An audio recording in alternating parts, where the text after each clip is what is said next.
आज हम mineral nutrition के बारे में ये बात करेंगे कि उनका एब्जॉर्प्शन कैसे होता है। जो भी मिनरल्स होते हैं वो मिट्टी में होते हैं, इनऑर्गेनिक सॉल्ट के रूप में, न्यूट्रिएंट्स के रूप में रहते हैं, सॉल्यूशंस के रूप में रहते हैं। कुछ जो ऐसे होते हैं सॉलिड फॉर्म में भी होते हैं, ठीक है। और अधिकांश जो भी सॉल्ट्स होते हैं, जो भी मिनरल्स होते हैं, वो आयनिक फॉर्म में होते हैं, क्योंकि विलयन में हैं तो उनका ब्रेक डाउन हो जाता है, तो नेगेटिव आयंस पॉजिटिव आयंस के रूप में वो प्रेजेंट होते हैं। सॉइल पार्टिकल्स जो होते हैं, छोटे छोटे सॉइल पार्टिकल्स, वो कोलॉइडल साइज़ के होते हैं और उनको हम बोलते हैं मिसेली, ठीक है। ये जो मिसेली होते हैं सॉइल पार्टिकल्स, ये नेगेटिवली चार्ज होते हैं, बिकॉज इनके ऊपर phosphate ions, borate ions, sulphate ions, negative ions, sulphide ions, इस तरह के जो आयंस होते हैं वो उसके ऊपर सरफेस पे एब्जॉर्ब रहते हैं, मतलब ओनली सरफेस के ऊपर रहते हैं, ठीक है। तो उसके कारण इसके इनके ऊपर नेगेटिव चार्ज होता है और ये पॉजिटिव चार्ज आयंस को अट्रैक्ट करते हैं। फॉर एग्जांपल अमोनियम आयंस को, पोटेशियम आयंस को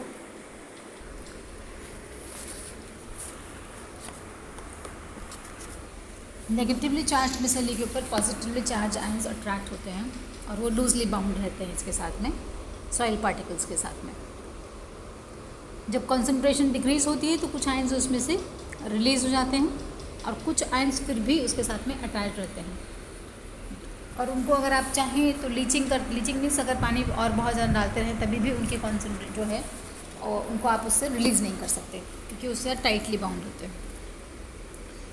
नेगेटिवली चार्ज आयंस जो कि सॉइल सोल्यूशन में होते हैं, वो नेगेटिवली चार्ज सॉइल पार्टिकल्स की तरफ अट्रैक्ट नहीं होते, बिकॉज नेगेटिव एक दूसरे को प्रतिरोध दर्शाते हैं और एक दूसरे को रेपेल करते हैं, ठीक है।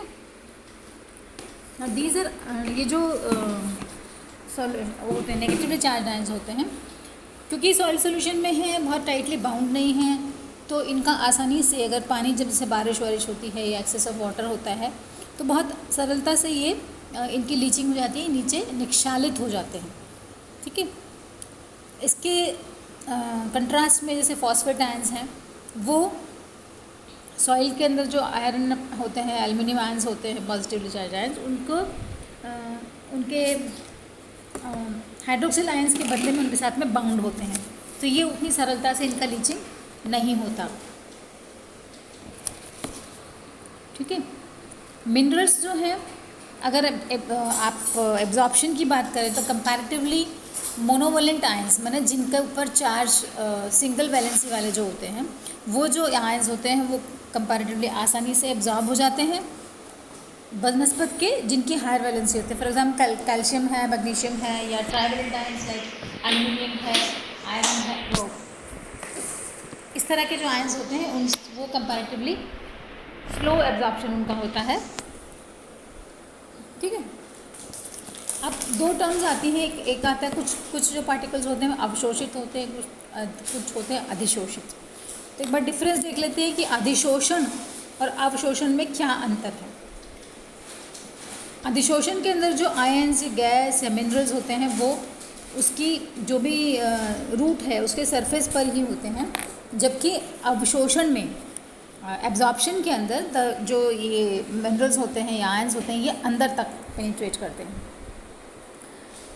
अधिशोषण या एब्जॉर्प्शन के अंदर बेसिकली फिजिकल फोर्सेस काम में आती हैं, खास करके कैटायंस से रिलेटेड, और एब्जॉर्प्शन के अंदर मेटाबॉलिक फोर्सेस, प्रोसेसेस होते हैं, और मटेरियल जो भी होता है वो प्लांट सेल तक अंदर तक पहुंचता है, सरफेस पर नहीं रहता है। आमतौर पर एब्जॉर्प्शन या अधिशोषण जो है वो फिजिकल प्रोसेस है, इसमें से हीट निकलती है, एक्सोथर्मिक है, तो आपको जो मटेरियल है वो थोड़ा सा वार्म लगेगा। लेकिन एब्जॉर्प्शन के लिए जनरली, क्योंकि कभी कभी अगेंस्ट कॉन्सेंट्रेशन ग्रेडियंट होता है, तो उसमें एटीपी की रिक्वायरमेंट होती है, ऊर्जा की आवश्यकता होती है, और उसमें से हीट नहीं निकलती। फिर ये जो प्रोसेस है जनरली इम्बिबिशन के लिए और परमिएबिलिटी, जल की परमिएबिलिटी के लिए, उसके लिए इम्पॉर्टेंट होता है, जबकि एब्जॉर्प्शन जो है मेनली सॉल्ट्स और पानी के अवशोषण के लिए इम्पॉर्टेंट होता है। अब देखते हैं कि मिनरल अवशोषण जो है वो कहाँ से होता है। जल अवशोषण के बारे में हमने पढ़ा था कि जल अवशोषण जो है वो मेनली रूट्स में रूट हेयर के द्वारा होता है, ठीक है। अवशोषण के, मिनरल अवशोषण के बारे में थोड़ा डिफरेंट कॉन्सेप्ट है। बारिसोफ और उनके साथी जो हैं वो ये बोलते हैं कि ये रूट टिप के पोर्शन से इनका अवशोषण होता है, जबकि नाई एंड टिंकर वो बोलते हैं कि पूरी की पूरी जो जड़ की सतह होती है उसमें से इसका एब्जॉर्प्शन होता है। अगर आप रूट का स्ट्रक्चर देखेंगे तो रूट स्ट्रक्चर में टिप के ऊपर रूट कैप होता है, उसके बाद में रूट टिप होता है। रूट टिप में कई सारे जोन्स होते हैं, जैसे क्वीजन जोन होता है जहाँ पर कोई सेल डिवीजन नहीं होता, फिर मेरिस्टेमेटिक जोन होता है जिसमें सेल डिवीजन होता है, फिर ऐसा जोन होता है जिसमें इलांगेशन होता है, कोशिकाएं लंबी होती है, बढ़ती है साइज़ में। उसके बाद में रूट हेयर जोन होता है और फिर मैच्योरेशन जोन होता है, जबकि जब सारे अलग अलग टिश्यूज़ का डिफ्रेंसिएशन होता है, जाइलम, फ्लोएम, पिथ और कॉर्टेक्स, इस तरह का डिफ्रेंसिएशन होता है। तो मिनरल का एब्जॉर्प्शन जो है रूट हेयर से नहीं होता जोन में, एपिडर्मल सेल से होता है। रूट हेयर क्या है? एक्सटेंशन है एपिडर्मल सेल का, जो कि स्पेशल सेल्स होते हैं जिनसे बनते हैं। तो इनका एब्जॉर्प्शन मिनरल्स का, वाटर का एब्जॉर्प्शन रूट हेयर से है, मिनरल का एब्जॉर्प्शन उनसे नहीं होता, एपिडर्मल सेल से होता है। और बहुत सारे मिनरल्स ऐसे भी हैं जो कि पूरी की पूरी रूट सरफेस से एब्जॉर्ब होते हैं।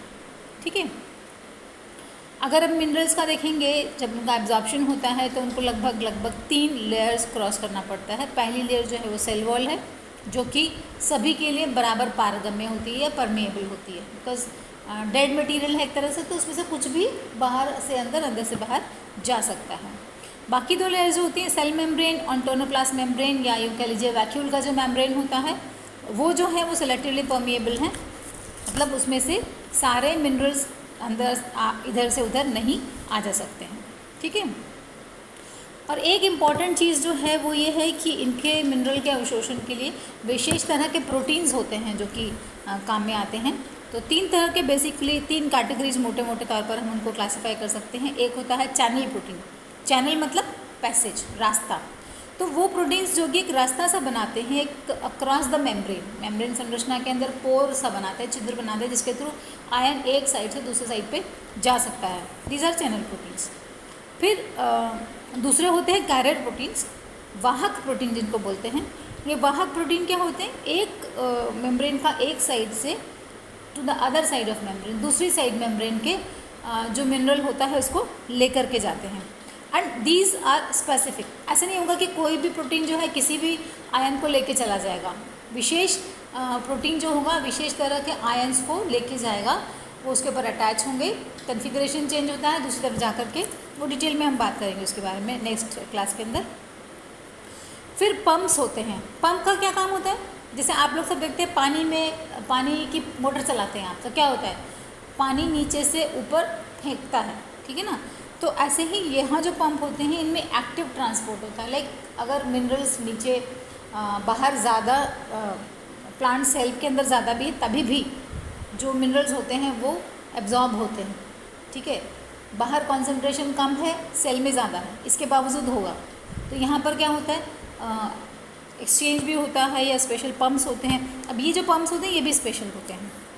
ठीक है, तो कॉन्सेंट्रेशन ग्रेडियंट के अगेंस्ट में होता है, मीन्स सांद्रता प्रवणता के विरुद्ध एब्जॉर्प्शन होता है हमेशा जब पम्प्स होते हैं, काम में आते हैं। फॉर एग्जांपल, अच्छा डिफरेंट प्रोटीन्स अगर आप देखेंगे तो एक बैक्टीरिया है जैसे हीमोफिलस इन्फ्लुएंजाe, इसके अंदर लगभग उसके पूरे जीनोम का 10% जीन्स जो हैं they are related to transport proteins.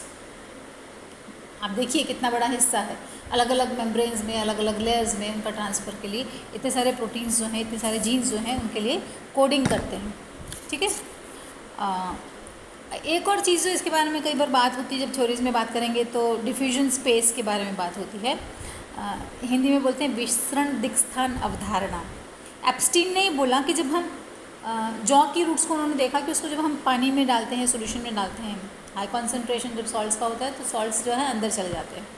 फिर लो कॉन्सेंट्रेशन जब सॉल्ट की सोल्यूशन में ऐसे में रखें जिसमें सॉल्ट की सांद्रता कम है, तो वो सॉल्ट्स कुछ मात्रा में कुछ सॉल्ट्स बाहर निकल आते हैं। तो ऐसा क्यों? जब रूट ने एब्जॉर्ब कर निकलना नहीं चाहिए। तो उन्होंने बोला कि ऐसा कोई जगह होती है जहाँ से कि आयन एक्सचेंज फ्रीली हो सकता है, देयर इज़ अ स्पेस, कोई स्थान ऐसा होता है। उन्होंने उसको बोला आउटर फ्री स्पेस।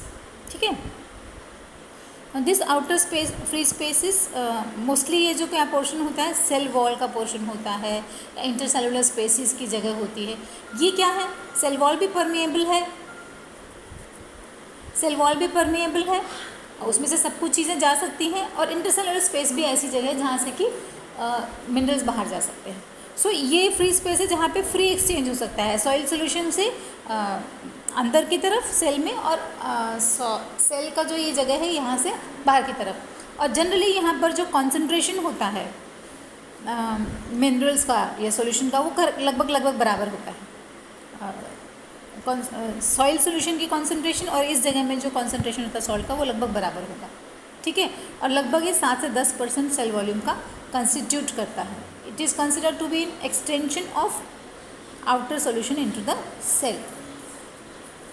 कौन सा part? Cell wall and intercellular spaces. Second जो स्पेस होता है उसको बोलते हैं डोनैन फ्री स्पेस। इसको ये कैटायन एक्सचेंज स्पेस होता है। और इम्पॉर्टेंस है, इसको कैसे पहचानते हैं, इसमें खास करके कार्बोक्सी एसिडिक ग्रुप्स होते हैं, उनकी वजह से पहचान में आता है। यहाँ पर नेगेटिव आयंस का बाउंड होकर के कैटायंस का एक्सचेंज हो सकता है, ठीक है। तो इसलिए ये इम्पॉर्टेंट है। लगभग 2 to 3% ऑफ सेल वॉल्यूम ये होता है। इस स्पेस में अधिकांशतः अनायंस ज़्यादा होते हैं as compare to the soil solution. अब थोड़ा सा हम बात करते हैं मैकेनिज्म ऑफ सॉइल एब्जॉर्प्शन के बारे में, कि कौन कौन से मैकेनिज्म्स उन्होंने बताए हैं। मोटे मोटे तौर पर अगर हम देखें तो अवशोषण के अंदर 2 तरह के कॉन्सेप्ट हैं। एक बोलते हैं पैसिव मिनरल एब्जॉर्प्शन, दूसरा होता है active mineral absorption. Passive mineral मतलब निष्क्रिय अवशोषण है, जिसमें कि ATP इन्वॉल्व नहीं होता, माने ऊर्जा खर्च नहीं होती। और दूसरा जो होता है सक्रिय खनिज अवशोषण, उसके अंदर ATP एब्जॉर्ब होती है।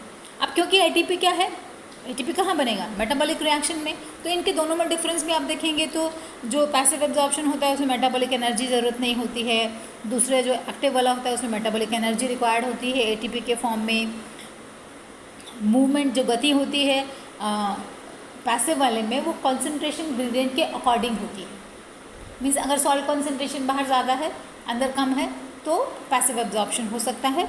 लेकिन अगर कॉन्सेंट्रेशन इसका रिवर्स है, सॉइल सोल्यूशन में कम है, प्लांट सेल में ज़्यादा है, तो वहाँ पर जब भी एब्जॉर्प्शन होगा उसके लिए आपको ATP की रिक्वायरमेंट होगी। तो वहाँ पर एक्टिव एब्जॉर्प्शन ही हो सकता है और कोई पॉसिबिलिटी नहीं है।